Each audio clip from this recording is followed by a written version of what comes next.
नमस्कार. आज मुंबई इथं समस्त महाराष्ट्रातून मराठा बांधव जमा झालेला आहे.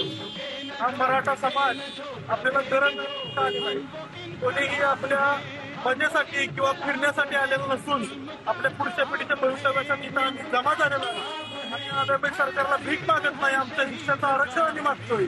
आमच्या पिढ्या इथं मागच्या खराब झाल्या, पुढच्या पिढ्यांना आरक्षण कुठेतरी सरकारी नोकऱ्या मिळाव्या, शिक्षणामध्ये सवलत मिळावी म्हणून आज आम्ही इथं जमलेलो आहोत.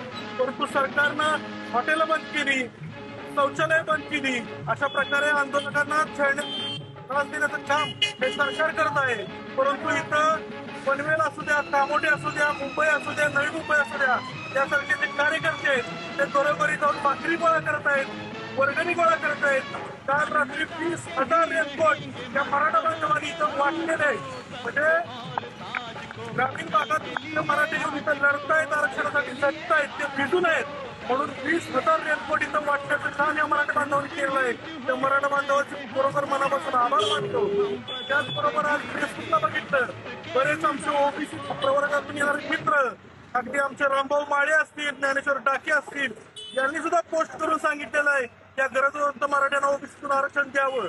म्हणजे ओबीसींचा आम्हाला विरोध नाही, एससी एसटी वाल्यांचा आम्हाला विरोध नाही, परंतु हे सरकार का विरोध करतंय याचा जाब जनतेने या सरकारला विचारला पाहिजे.